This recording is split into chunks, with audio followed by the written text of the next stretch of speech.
Graça e paz, irmãos e amigos, mais uma vez, estamos aqui para meditar na Palavra de Deus, e aqui, Pastor Reginaldo, compartilhando contigo nesse momento. Entre no canal, veja os vídeos, se for a bênção para a tua vida, compartilhe também para abençoar outras pessoas, porque o propósito aqui é aprendermos com a Palavra de Deus. Que Deus nos abençoe. Hoje, o tema é precisamos cair do cavalo, né?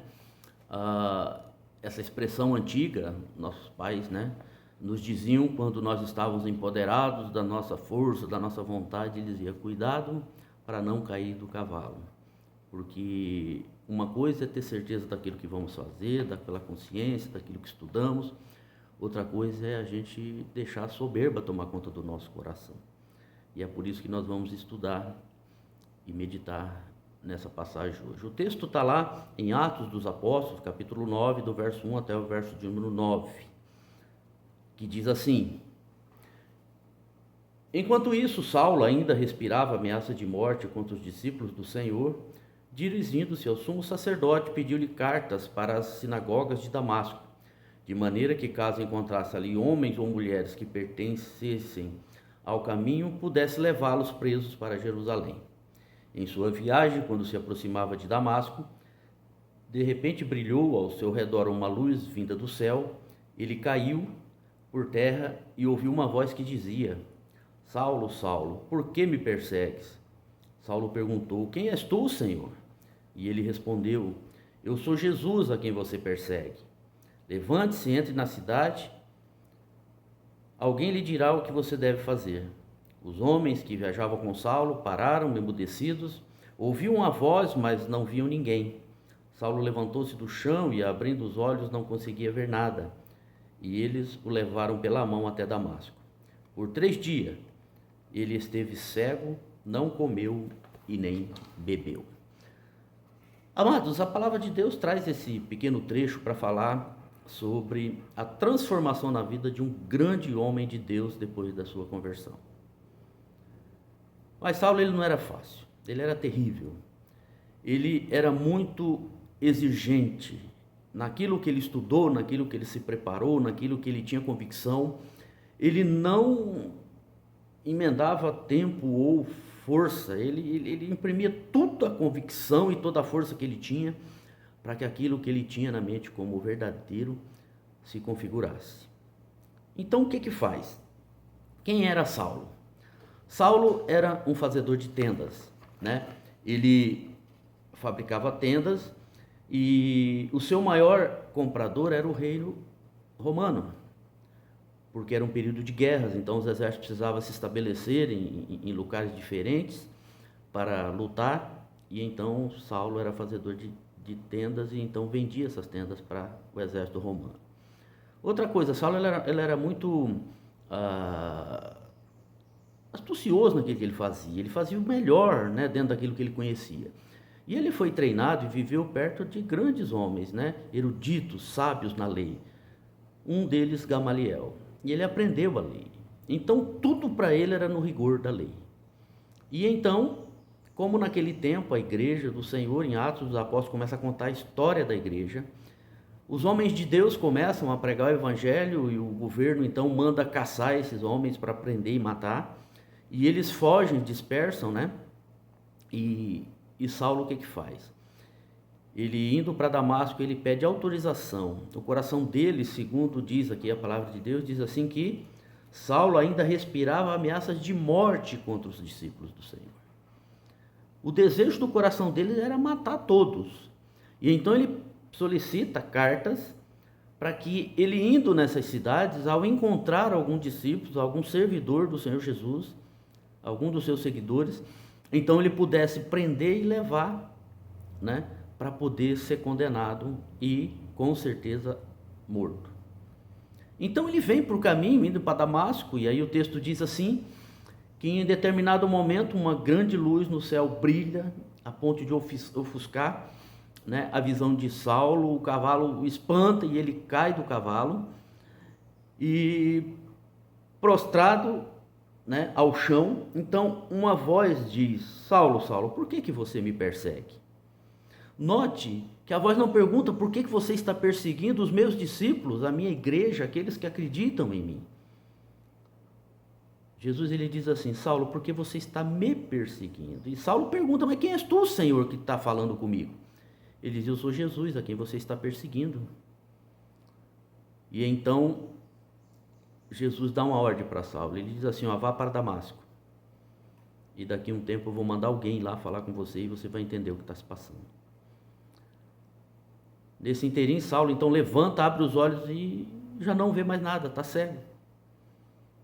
E os seus soldados que estavam junto com eles, é interessante que eles ouviram a conversa, porém não viram nada. E o texto diz que então pegaram ele e levaram até Damasco. Saulo chega a Damasco e fica lá 3 dias, sem comer, sem beber, até que o Senhor chama Ananias e manda Ananias falar com Saulo. E é interessante que quando o Senhor fala para Ananias e falar com Saulo, quem era Ananias? Ananias era como um pastor naquela região, né? Ele havia fugido e ali montado uma igreja e estava ali cuidando do seu rebanho, né? Espiritualmente. E alguns que fugiam passaram por lá e disseram para Ananias o que estava acontecendo e quem era Saulo.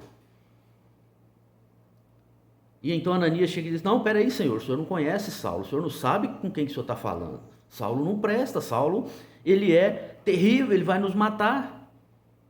Mas o Senhor diz assim: Ananias, eu tenho um propósito na vida de Saulo. Eu tenho algo novo para a vida de Saulo. E então Ananias, obedecendo ao Senhor, vai até a casa onde Saulo está, vai lá, impõe a mão sobre a cabeça, ora por ele, e naquele momento Saulo volta a enxergar. Meus queridos, um texto interessante e que traz lições importantes para a nossa vida. Primeiro deles, Saulo era excelente no que ele fazia. Ele era bom fazedor de tenda e era um excelente soldado. Ele cumpria à risca o seu papel. E o papel do soldado naquela época era perseguir os cristãos e matá-los, e ele fazia isso com excelência. E é interessante que quando os irmãos e os amigos prestarem atenção, quando os fariseus eles provocavam Jesus, Saulo usava da mesma artimanha. Ele chegava para os cristãos, falava alguma coisa, os cristãos respondiam e naquela resposta Saulo tinha motivo para prendê-los e depois lá com o seu voto então faziam com que sejam mortos apedrejados. Assim fizeram com Estevão. Estevão, quando foi apedrejado, Saulo estava lá segurando a túnica de Estevão. E aqui agora Saulo, todo imponente, todo cheio de razão, perseguindo os cristãos, querendo matá-los de uma forma sem dar trégua, o Senhor então aparece e ele diz assim: Saulo, você está me perseguindo. Mas eu estudei a lei, ele falou: não, você estudou a lei, mas você não entendeu o que é o princípio da lei. E agora eu te digo, Saulo, você vai mudar de história. Saulo fica 3 dias sem comer e beber, isso é importante, porque o símbolo desses 3 dias sem comer e beber era um período onde ele estava mudando o seu coração. Porque o homem, quando ele fica quietinho, sem comer e beber, ele chega nele mesmo e ele entende o processo e o porquê de tudo isso. A partir dali, Saulo então tem um encontro com o Senhor. O Senhor fala ao seu coração, muda a sua sorte. E a partir dali, a história ganha um dos homens exemplares no Evangelho do Senhor. Meu querido, às vezes nós estamos tão prepotentes naquilo que somos e temos, que o nosso papel é apenas de julgar, como Paulo fazia. Julgar as pessoas e querer condenação, querer o pagamento. Mas nós não somos juízes. E como eu disse no título dessa mensagem que eu falo com vocês, às vezes nós precisamos cair do cavalo. Cair do cavalo significa deixar a espada que está nas nossas mãos, a rédea do cavalo, a imponência do cavalo, aquilo tudo que nós acreditamos, para poder com o rosto no chão, olhar para Deus e ouvir a voz de Deus. E se levantar com o propósito no coração de mudar a vida, de restaurar a nossa vida e olhar para as pessoas com mais amor, com mais dignidade, querendo para eles aquilo que nós buscamos para a nossa vida. Meus irmãos, que esse tempo, que essa palavra, ela flua no seu coração. Trate aquilo que precisa ser tratado. E que mais do que isso, que eu e você, nós aprendamos com o Senhor a como se comportar. Às vezes nós estamos muito soberbos, muitos firmes daquilo que nós cremos, estudamos, daquilo que nós aprendemos, do nome que nós construímos ou de quem nós somos. Porém, o Senhor é Deus e é Ele que sabe todas as coisas. É Ele que conhece o passado, o presente, o futuro, tudo está nas mãos dele. Que nós possamos meditar nisso, dar uma olhada na nossa vida, o que temos feito, como temos tratado aqueles que estão à nossa volta, e que nós possamos se arrepender para poder ser uma bênção na mão do Senhor. Que Deus te abençoe, que Deus te guarde, que Deus faça resplandecer o seu rosto sobre a sua vida e que nos dê a paz. Amém? Que Deus nos abençoe.